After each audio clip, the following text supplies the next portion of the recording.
40வது சங்கீதம் பக்கம் 694வது பக்கம். ராகத்தலைவனுக்கு ஒப்புவிக்கப்பட்ட தாவீதின் சங்கீதம். கர்த்தருக்காக பொறுமையுடன் காத்திருந்தேன், அவர் என்னிடமாய் சாய்ந்து என் கூப்பிடுதலை கேட்டார்.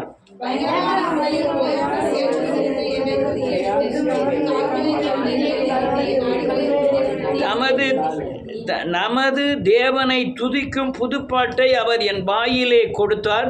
அநேகர் அதை கண்டு பயந்து கர்த்தரை நம்புவார்கள்.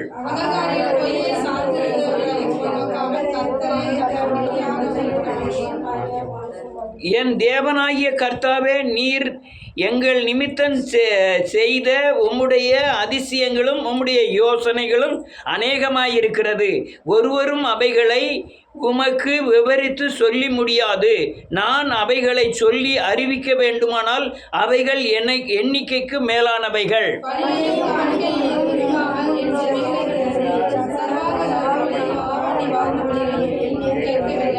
அப்பொழுது நான் இதோ வருகிறேன், புஸ்தக சுருளில் என்னை குறித்து எழுதியிருக்கிறது.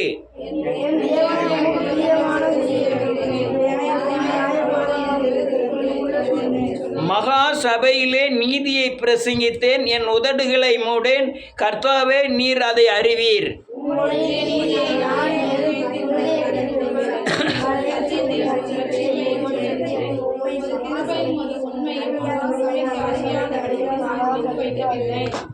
கர்த்தாவே, நீர் உம்முடைய இரக்கங்களை எனக்கு கிடையாமல் போக பண்ணாதையும், உமது கிருபையும் உமது உண்மையும் எப்பொழுதும் என்னை காக்க கடவது.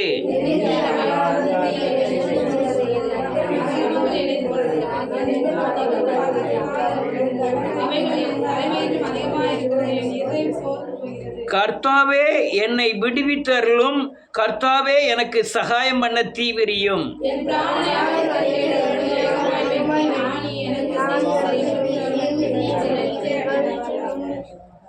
என் பேரில் ஆ ஆ ஆ என்று சொல்லுகிறவர்கள் தங்கள் வெட்கத்தின் பலனை அடைந்து கைவிடப்படுவார்களாக.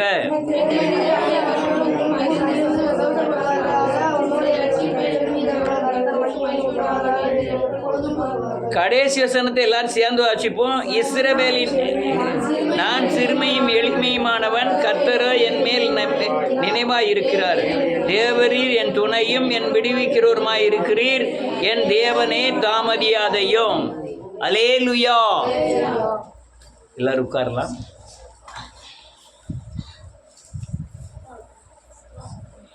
என்ன பிரச்சனை வந்தாலும் நீங்க மனம் திரும்ப கற்றுக்கொள்ளுங்கள். அல்லேலூயா. சொல்லுங்க. நன்மையாவும் தேவனிடத்திலிருந்து வருகிறது, தீமையாவும் பிசாசினிடத்திலிருந்து வருகிறது. அப்போ நமக்கு மேல வருகிற நெருக்கங்கள், பாடுகள் எல்லாம் எது மூலமா, யாரு? பிசாசினிடத்திலிருந்து நமக்கு தீமைகள் வருகிறது. அவற்றை கொஞ்சமேனும் என்னல்ல, இருள் இல்லை.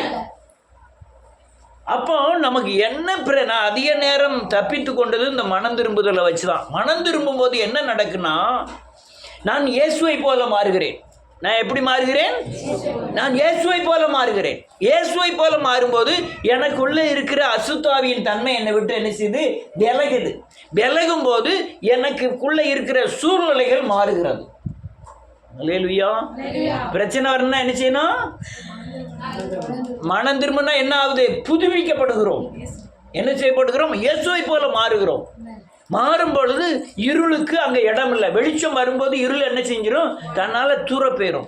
சூழ்நிலைகள் மாறும். எப்பேற்பட்ட சூழ்நிலை ஆனாலும் நீங்கள் மனம் திரும்பும் போது மாறும். நான் இவ்வளவு தூரம் என் பார்வைக்கு தெரியும், நான் இவ்வளவு தூரம் பரிசுத்தமாக இருக்க. இவ்வளவு தூரம் என்னுடைய பரிசுத்த தன்மைக்கு காரணம் என் உபத்திரவம். என்ன உபத்திரம் வரும்போது நீங்கள் என்ன செஞ்சீங்க? பைபிளை வாசித்து மனம் திரும்பினேன். பைபிள் வசனத்துக்கு என்னை அர்ப்பணித்தேன். அந்த உபத்திரத்துக்கு உண்டான வழிகளும் திறக்கப்பட்டது. அல்லேலூயா. என் சூழ்நிலைகளும் மாறியதை நான் பார்த்தேன். அல்லேலூயா. அப்போ உபத்திரம் வரும்போது என்ன செய்யணும்? மனம் திரும்பணும். நெருக்கம் வரும்போது என்ன செய்யணும்? மனம் திரும்பணும். முதல்ல வாயை அடக்கிடணும், மனதை அடக்கணும். அடக்கி வேத வசனத்தை அதிகமாக வாசிக்கணும். வாசித்து அந்த சூழ்நிலைகளுக்கு ஏற்ப வசனங்களை அறிக்கை செய்துக்கிட்டே இருக்கணும். அல்லேலூயா. அநேகர் நல்ல அபிஷேகத்தை பெற்றவர்கள் கூட ஒரு அநேக சூழ்நிலைகளில் நான் கிறிஸ்துவின் பலத்தை இழந்து விட ஊடக பேசாதீங்க, தன் பலத்தை இழந்து விடுகிறார்கள். நல்ல அலுவலிய படித்தவர்கள், நல்ல அபிஷேகத்தில் நிரம்புகிறவர்கள், நல்ல ஆவியில் நிரம்புகிறவர்கள், வசனத்தை அறிந்தவர்கள், சூழ்நிலைகள் வரும் பொழுது தன் ஆவிக்குரிய பலத்தை இழந்து உட்கார்ந்துடலாம். ஆவிக்குரிய பலன் அப்படி கிடையாது. பிரச்சனை வந்தால் நீ புதுப்பிக்கப்படணும், பிரச்சனை வந்தால் இன்னும் பலசாலியாய் மாறணும்.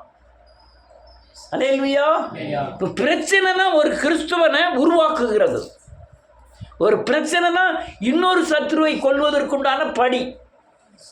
அல்லேலூயா. நீ அடுத்த சத்ருவை கொல்லணும்னா இந்த சத்ருவை நீ கொன்றாகணும். நீ சரியானபடி அல்லேலூயா அதை ஜெயிக்கலைன்னா அடுத்த பிசாசு வந்து டபுளாக வந்து நிற்கும். அல்லேலூயா. அப்போ என்ன செய்யணும்? மனம் திரும்பி அல்லேலூயா நாம் அல்லேலூயா தேவ பலத்தை பெற்றுக்கொண்டு பிசாசை ஜெயிக்க வேண்டும். ஒரு வசனத்தை வாசிப்போம். 12வது வசனம். எண்ணிக்கைக்கு அடங்காத தீமைகள் ஆமென் என்னை சூழ்ந்து கொண்டது. ஆமென். என் அக்கிரமங்கள் என்னை தொடர்ந்து பிடித்தது. நான் நிமிர்ந்து பார்க்க கூடாது இருக்கிறது. ஆமென். நான் வாசிக்கணும் அடுத்தாலையும். வேதம் என்ன சொல்லுதுன்னு பாருங்க. எண்ணிக்கைக்கே அடங்காத ஒரு அந்த எண்ணிக்கைக்குள்ளே வராத எத்தனையோ தீமைகள் என்னை சூழ்ந்து கொண்டது. எல்லாரும் கைவிட்ட மாதிரி இருக்கும். சில சூழ்நிலைகள் பார்த்தா நான் கடந்த நாட்களில் ஊழியம் கூட எனக்கு ஒரு மாதிரி போர் அடிச்சிட்டு, இவ்வளவு பிரயாசப்படுறோம் கட்டி எழுப்ப முடியலையேங்கிற ஒரு வாஞ்சைகள் தாகங்கள். வேதம் சொல்லுது அல்லேலூயா இருந்தது, அது அல்லேலூயா சூழ்ந்து கொண்டது. என் அக்கிரமங்கள் என்னை தொடர்ந்து பிடித்தது. நான் நிமிர்ந்து பார்க்க கூடாது இருந்தது. அவைகள் என் தலைமயிரிலும் அதிகமாயிருக்கிறது. என்னது? அல்லேலூயா தீமைகள் எண்ணிக்கைக்கு அடங்கல, தலைமயிரிலும் அதிகமாக இருக்கு. என்ன செய்ய முடியும்? இந்த சூழ்நிலை எல்லாரும் கடந்து வந்திருப்போம். அல்லேலூயா. கடந்து வராத ஆளே இருக்காது.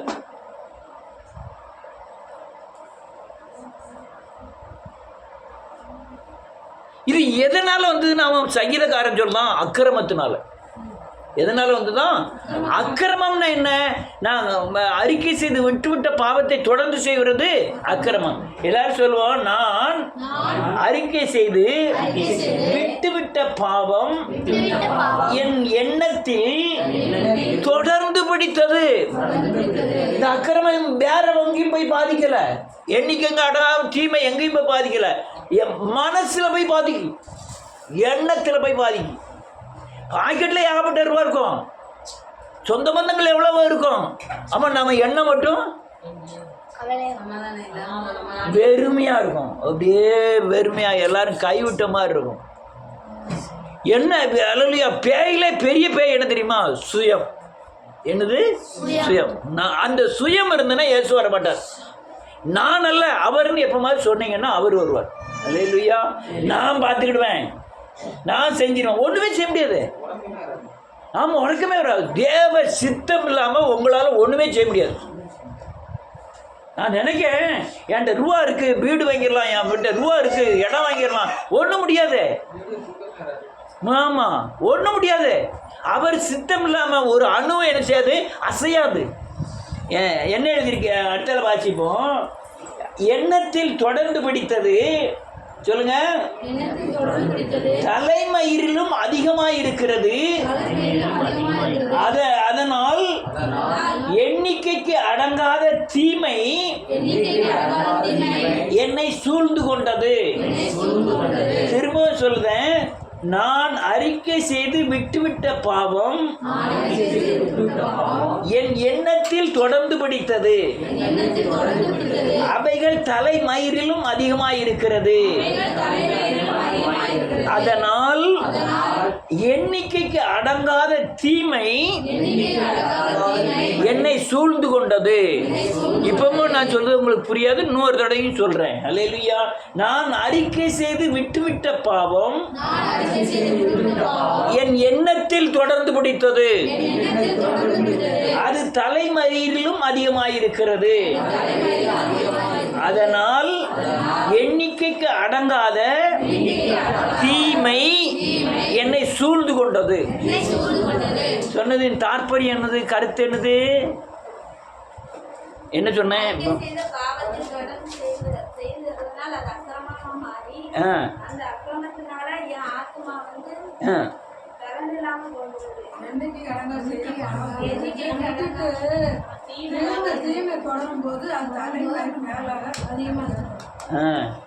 அதனால் எண்ணிக்கைக்கு அடங்காத தீமை என்ன செய்யுது?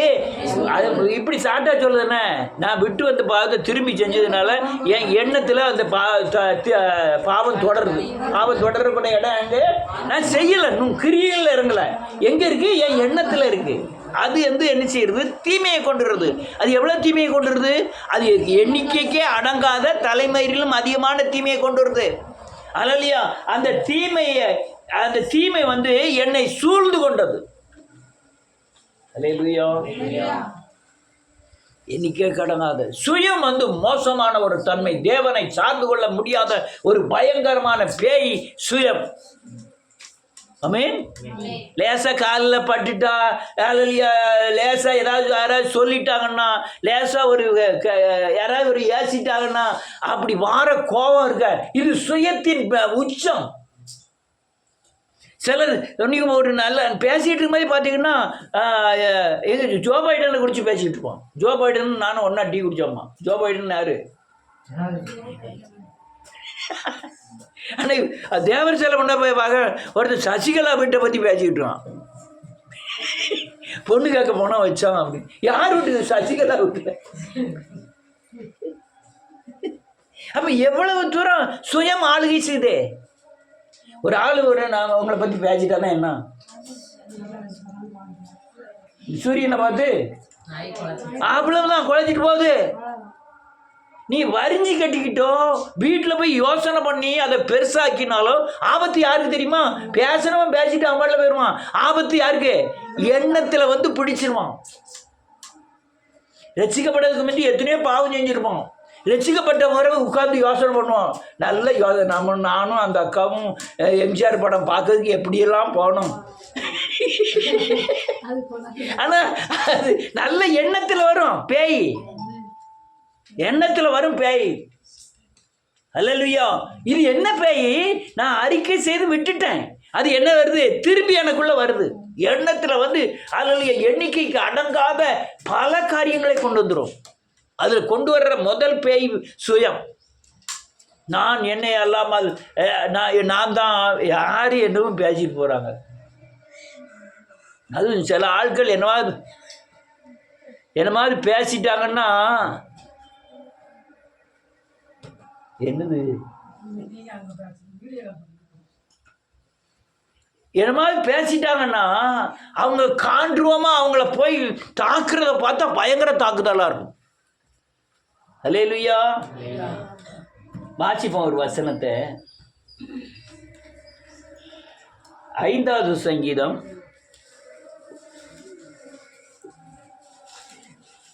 12வது வசனம். கர்த்தாவே நீதிமானை ஆசீர்வதித்து கேடகத்தால் அவனை சூழ்ந்து கொள்ளுகிறீர். அப்ப நம்ம என்னமா ஆகணும்? நீதிமான் ஆகணும். யாரு நீதிமான்? விசுவாசத்தின் கிரியை செய்கிறவர்கள் யாரு? நீதிமான். நீதி செய்கிற நீதி என்னது? விசுவாசம். இயேசுவை நம்புது என்னது? நீதி. அப்போ இயேசுவை விசுவாசிக்கிறது நீதி. அந்த நீதிமானை என்ன சூழ்ந்து கொள்ளுமா? கிருபையாகிய காருண்யம் சூழ்ந்து கொள்ளும். அல்லேலூயா. எப்போ? இந்த எண்ணிக்கைக்கு அடங்காத தீமை உன்னை சூழ்ந்து கொள்ளும் போது. அல்லேலூயா. அப்போ சுருக்கமாக சொல்ல போனா, உங்களை கிருபை சூழ்ந்து கொள்ளும்னா ஒன்று இயேசு பக்கம் சாயணும். என்ன செய்யணும்? எண்ணங்கள்ல இருக்கிற எல்லா சிந்தனை செயல்கள் எல்லாத்தையும் தூக்கி தொடச்சி தூர போட்டுட்டு இயேசுவை மகிமைப்படுத்திக்கிட்டு இயேசுவை உயர்த்திக்கிட்டு இயேசுவின் வசனத்தை சொல்லிட்டு உட்கார்ந்துடணும். என்ன செய்யணும்? இயேசுவை மகிமைப்படுத்தி உட்கார்ந்துடுறோம். அப்ப என்ன நடக்கும்? கிருபை உன்னை என்ன செய்யணும்? காருண்யம் என்னும் கிருபை உன்னை சூழ்ந்து கொள்ளும். ஏன்னா இயேசுவை விசுவாசிக்கிற நேரம் பூரா நான் நீதிமானாய் மாறுகிறேன். நான் என்ன மாறுறேன்? என்னுடைய அநீதியெல்லாம் மாறி என்ன ஆகுது? நீதியாகிறது. என்ன சொல்லுது? புரியுதா? புரியலன்னா காட்டுதுங்க. என்னுடைய அநீதி என்ன ஆகுது? அநீதி என்னது? பாவம். நீதி என்னது? தேவ வசனம். நான் நீதிக்குள்ள வரேன், பரிசுத்தத்துக்குள்ள வரேன். அப்ப நான் நீதிமான். ஆமென். நான் யாரு? நீதிமான். அப்ப நீதிமான் ஆகும்போது இந்த எண்ணிக்கைக்கு அடங்காத தீமைகள் என்னை விட்டு விலகும். அல்லேலூயா. இன்னொரு வசனத்தை வாசிப்போம். 17வது அதிகாரம்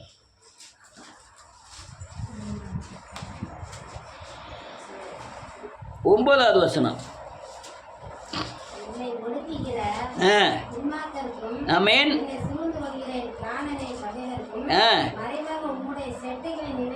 ஆமென். செட்டையின் நிழலிலே என்னுடைய தீமை சூழ்ந்து கொள்ளும் பொழுது செட்டை நிலையிலே எனக்கு விடுதலை. முதல்ல இயேசுங்கிறதுனால விடுதலை. அல்லேலூயா. இயேசுன்னு ஒன்று விடுதலை. இப்ப செட்டையின் நிழலில் உங்களுக்கு விடுதலை. செட்டைன்னா என்னது? தேவ பிரசன்னம். என்னது? அதாவது உங்க ஆவியானவர் நிரப்புகிற இடம் நிழல். நீங்க ஆவியானவர் நிரப்பதற்கு முந்தி மாம்ச சிந்தையோடு இருப்பீர்கள். இல்லை நீங்க அனுபவிப்பீங்களா? அனுபவிச்சிருக்கீங்களா? அனுபவிக்கணும். நீங்க வீட்டில் ஜெபம் எவ்வளவு தூரம் பண்றீங்களோ உங்க ஆவியானவர் உங்க மூட ஆரம்பிப்பார். மூட ஆரம்பிக்கும் போது அதுக்கு பேரு நிழல். என்னது? என்ன நிழல்? ஆவியானவருடைய நிழல்.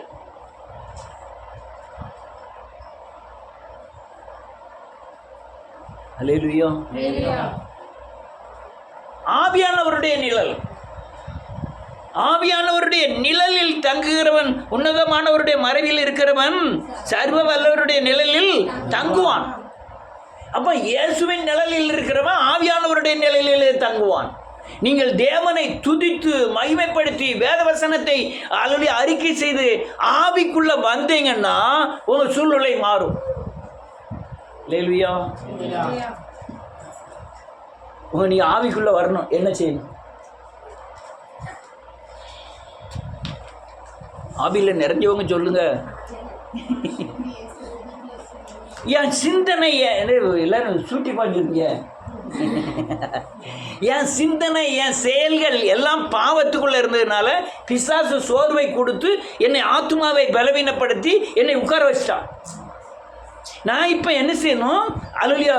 விசுவாசத்தில் பரிசுத்தத்தில் நான் விடுதலை ஆகணும். அந்த பிடியிலிருந்து என்ன செய்யணும்? விடுதலை ஆகணும். எப்படி விடுதலை ஆக முடியும்? நான் ஒன்று இயேசுவை பற்றி சொல்லணும். அடுத்தால ஆவியில் நிரம்பி என்னை அல்லேலூயா தேவ நிழலுக்குள்ளே கொண்டு வரணும். நீங்கள் ஆவியில் நிறைஞ்சிருக்கீங்களா? ஆவி நிறைஞ்சிருக்கீங்களா? நீங்கள் அங்கே பெந்தேகோஸ்தில் பார்த்துச்சு ஆவி கிடையாது. இது பெந்தேகோஸ்தில் அது செயற்கை ஆவி. இயற்கை ஆவி கொண்டு வரணும். இயற்கை ஆவிங்கிறது இருதயத்திலே பொங்கி வழிய ஆரம்பிக்கும். இயற்கை ஆவி என்பது தலை உச்சந்தலையிலிருந்து அப்படியே வடிய ஆரம்பிக்கும். இயற்கை ஆவி என்பது அல்லது சரீரம் முழுக்கும் நிரப்பக்கூடியதாக இருக்கும். அனுபவிச்சிருக்கீங்களா? இல்லையா? சொன்ன பிறகு தான் அனுபவிச்சிருக்கீங்க. என்ன எத்தனை பேர்? எல்லாரும் அனுபவிக்கணுங்கிறது தான் தேவ சித்தம். நீ இது என்ன குத்தை கொண்டு வரணும்? உனக்கு சூழ்நிலையை மாற்றும். நீங்க இருக்கிற சூழ்நிலையை மாற்றும். அல்லேலூயா. ஒரு காரியத்தை சொல்லுவோம். தேவனுடைய சித்தத்திற்கு வசனத்திற்கு நம் சூழ்நிலைகளை ஒப்படைத்து தேவ கிரியைகளுக்கு ஒப்படைக்க வேண்டும். வேத வசனத்தை சொல்லி இயேசுவை சொல்லி அல்லேலூயா அந்த வேத வசனத்துக்கு தன் வாழ்க்கையை ஒப்படைச்சினீங்களே உங்களுக்கு ஆவியானவர் நிரப்பப்படுவீர்கள். அல்லேலூயா. ரொம்ப முக்கியமான ஒரு சத்தியங்கள் கேட்டீங்கன்னா உங்களுக்கு நல்லது. இன்னொரு வசனத்தை வாசிப்போம். சத்தம் 22 22வது சங்கீதம் 12வது வசனத்திலிருந்து வாசிக்கலாம். அநேக காளைகள் என்னை சூழ்ந்து இருக்கிறது. இப்போ நான் இது என்னன்னு சொல்லியிருந்தேன். இயேசுநாதர் சிலுவையில் அறையப்படும் போது சுற்றி இருந்த பிசாசை குறித்து அவர் சொல்றார்.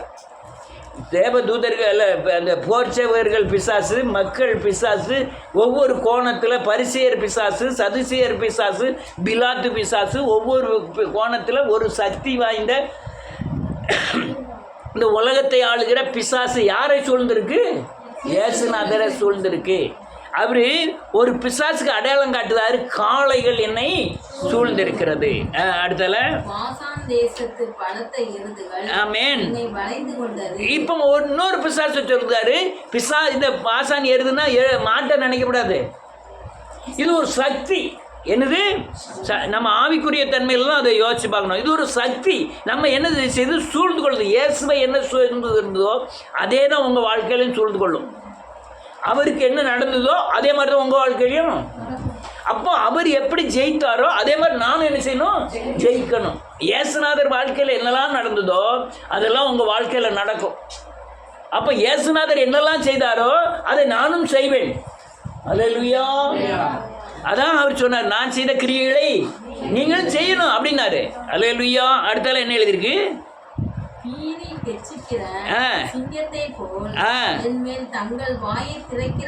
ஆமென். இது சிங்கம்ங்கிற ஒரு பேய் என்னை சுத்தி இன்னைக்கு. ஆமென். இது தீமை. இது என்ன செய்யுது? தண்ணீரை போல நான் ஊற்றுண்டேன். ஆமென். கட்டு விட்டது ஆகி நடுவே உருகிற்று. காய்ந்தது, மேல் வாயோட ஒட்டி கொண்டது.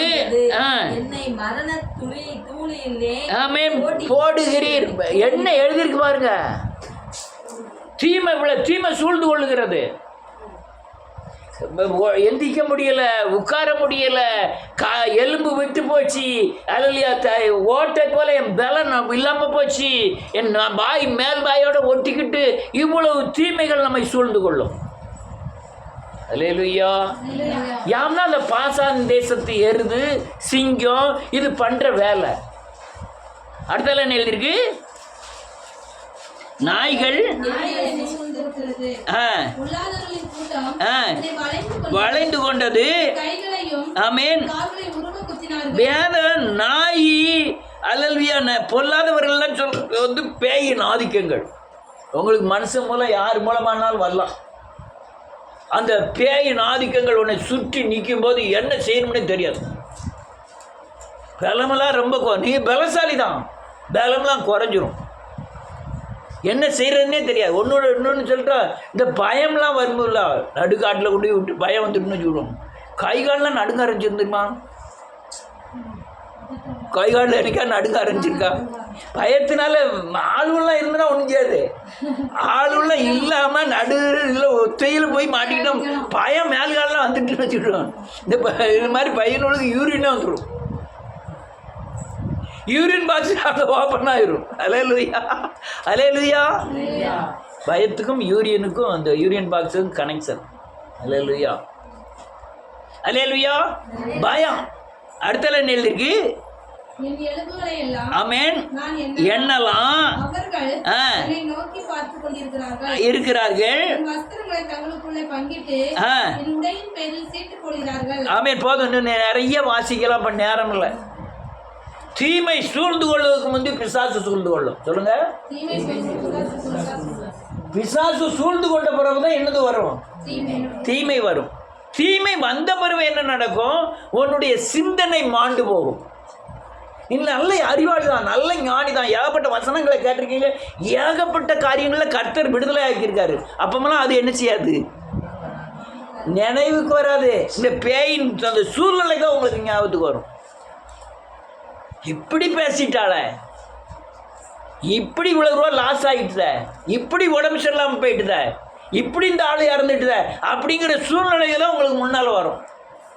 என்ன செய்யணும்? வேதவசனத்தை சொல்லணும், ஆவியில் நிரம்பணும், இயேசுவின் நாமத்தை அறிக்கை செய்யணும். என்னெல்லாம் செய்யணும்? சொல்லணும், ஆவியில நிரம்பணும், இயேசுவை அறிக்கை செய்யணும். அப்படிங்கும்போது என்ன ஆகும்? நான் ஆவியில அல்லையா தேவ பிரசன்னம் என்னை விடுதலை ஆக்கிறோம். இதெல்லாம் இந்த 22ஆம் சங்கீதத்தில் வாசிச்சது பூரா நம்மளை சுற்றி தீமையை கொண்டு வருகிற பயங்கரமான சக்திகள் என்னென்ன தீமை கொண்டு வரும்ட்டு இயேசுநாதருக்கு சிலுவையில் கொண்ட காரியங்களை தான் அல்லையா பல ஆயிரம் வருடங்களுக்கு முன்பாக தாவீது எழுதுகிறார். அல்லேலூயா. அவர் எழுதிய பல ஆயிரம் வருஷம் கழிச்சு தான் இயேசுநாதரே சிலுவையில் மரிக்கிறார். இதெல்லாம் அங்கே நடந்தது. அல்லேலூயா. ரைட், ஒரு வசனத்தை வாசிப்போம். 49வது அதிகாரம்.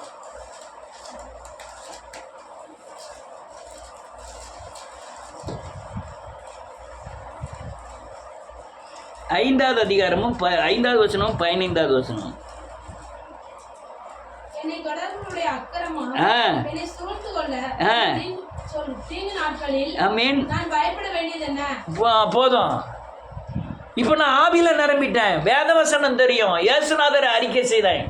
அங்கே என்ன எழுதியிருக்கு? நான் தொடர்ந்து என்ன எழுதியிருக்கு?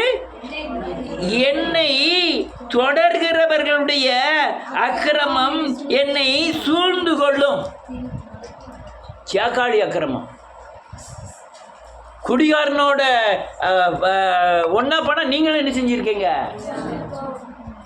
பனைமரத்தில் அடியில் இருந்து பாலை குடித்தாலும் ஒன்று தான், கல்ல குடித்தாலும் ஒன்று தான். நான் பால் தான் குடித்தோம்னே பனைமரத்தில் போய் ஆம்பளை குடிக்காம. அப்போ நீங்கள் எப்போ யார் கூட சேருறீங்களோ அதுதான் நீங்கள். ஆமென். இப்போ பேபியை குறித்து இவ எப்படி நல்லவளா இதான்னு கேட்கறதுக்கு இவ யார் கூட சேருதாள அவளை கண்டுபிடிச்சா இவ கோபக்காரியா பொறாமக்காரியா அப்படின்னு கண்டுபிடிச்சிடலாம். ஏன்னா இந்த மனம் அப்பேற்பட்ட மனத்தை தான் என்ன செய்யும்? தேடி சேரும். இல்லைன்னா யாரு கூட யாரும் என்ன செய்யாது, சேராது. நீ எல்லாரும் கூடவே ஜருதியாது இடையா இல்லை. ஏன் இவன் வர ஒழுங்கி போயிடணும் அப்படின்னு நினைக்கிய, இவன் வர மச்சான் வாங்க மாப்பிள்ள வாங்க சொல்லியெல்லாம் இல்லையா? மனம் என்ன செய்யுது? இழுக்கு. இப்போ அப்பன் இழுக்கும்போது அவர் கூட நீங்கள் சங்கரங்கோயில் வரையும் போனீங்கன்னா அவர் 50,000 ரூபா அங்கே கொள்ளடிச்சாருன்னா 5,000 ரூபா உங்களுக்கு தள்ளனாலும் அதனுடைய பாவத்தின் பங்கு உங்களுக்கும். 2 பேரும் போகிறாங்க, 2 பேரும் டக்குன்னு ஆக்சிடென்ட் ஆகுது. ஐயா இவர் 5,000 ரூபா வாங்கலை, இவருக்கு அடிபடக்கூடாது, அவருக்கு தான் என்ன செய்யணும்? அடிபடணும்னு நினைக்க வச்சுக்கணும் ஆக்சிடென்ட் ஆகும்போது. அதான் அது சங்கீதக்காரன் சொல்லும்போது சொல்லலாம், என்னை தொடர்களுடைய அக்கிரமம் என்னை என்ன செய்து தொடர்ந்து பிடிக்கு. நானும் பிதா ஒன்றாக இருக்கிறோம், நீங்களும் யாரையும் ஒன்றாக இருக்கிறீங்க.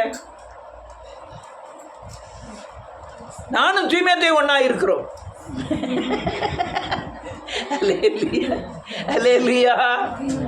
யார் ஒன்றா இருக்கிறோம்? டியர் ஃப்ரெண்டே கிடையாது எனக்கெல்லாம். எனக்கு ஒரே ஒரு ஃப்ரெண்டு, ஆண்டவர் மட்டும்தான். அல்லேலூயா.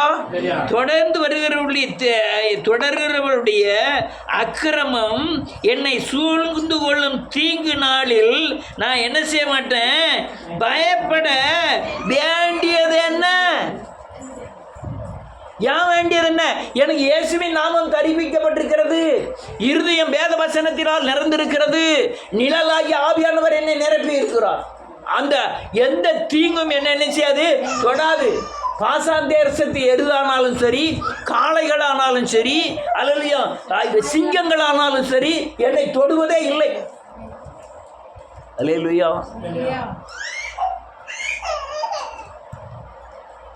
இது நான் சொல்லு புரிஞ்சுக்கிட்டீங்களா எல்லாரும்? அல்லேலூயா. நான் என்ன சொன்னேன் இவ்வளோ நேரம்? சொன்னதுக்கு கருத்து என்ன?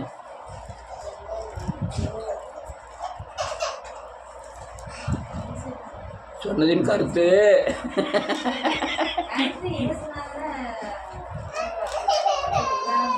நான் அந்த கருத்தை சொல்லலை. முதல்ல இருந்து கருத்து என்னென்னு ஒரு ஷார்ட்டாக ஒரு கதையே சொல்லி முடிச்சிருக்கேன். ஒரு கதையே சொல்லி முடித்து உங்களுக்கு வார தீங்கிலிருந்து நீங்கள் எப்படி தப்பிச்சு கொள்ளணும், தீங்கு எதனால் வருகிறது, அது எந்த இடத்தை நம்ம பாதிக்கு அப்படின்னு சொல்ல வந்தேன்.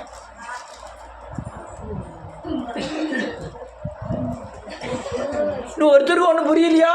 புரியுது. என்ன புரியுது? நான் செஞ்ச பாவத்துல இருந்து ரசிக்கப்பட்டு ஆ. ரசிக்கப்பட்டதுக்கு அப்புறம் மறுபடியும் அந்த பாவத்தை செய்யக்கூடாது. செய்யும்போது எண்ணிக்கைக்கு அடங்காத தீமை என்னத்தை பிடிக்கி? ஆத்மாவை பிடிக்கி. ஆத்மாவை பிடிச்சி அது தீமையை கொண்டு வருது. அந்த தீமை என் தலைமையிலும் அதிகமாக இருக்குது. அதுலேருந்து ஜெயிக்கணும்னா எனக்கு ஆண்டவருடைய பேரை அதிகமாக சொல்லணும், வேத வசனத்தை அதிகமாக சொல்லணும், ஆவியானவரில் நிரம்பி இருக்கணும். இருந்தால் பாசான் தேசத்து எருது, காளை, சிங்கம், பொல்லாதவன் இது எல்லாமே பேய். அது இயேசுநாதரை சுத்தின மாதிரி நம்மளையும் என்ன செய்யும்?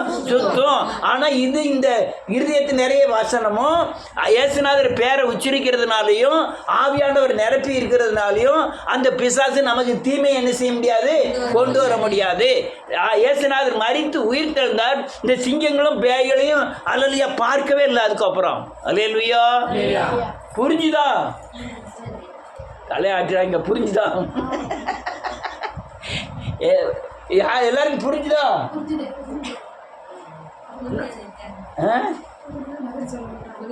மறுபடியும் சொல்லணுமா?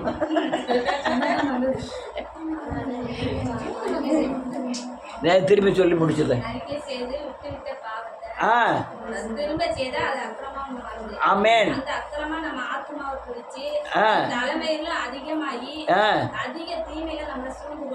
ஆமா.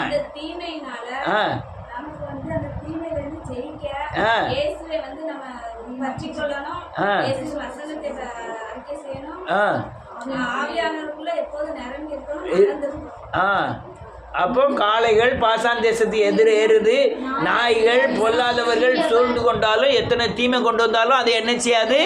அணுகாது. அப்போ நம்மளுக்கு தீமை வரும்போது என்ன செய்யணும்? திருப்பி நான் உங்களுக்கு பிரச்சனைக்கு உங்கள் பிரச்சனை விடியலை தான் வேகமாக சொல்லி கொடுக்கேன். தீமை வரும்போது என்ன செய்யணும்? ஆனந்தம் திரும்பணும். ஆமாம் ஆமாம், ரைட். இதுதான் காரியம். கர்த்தர் உங்களை ஆசீர்வதிப்பார்.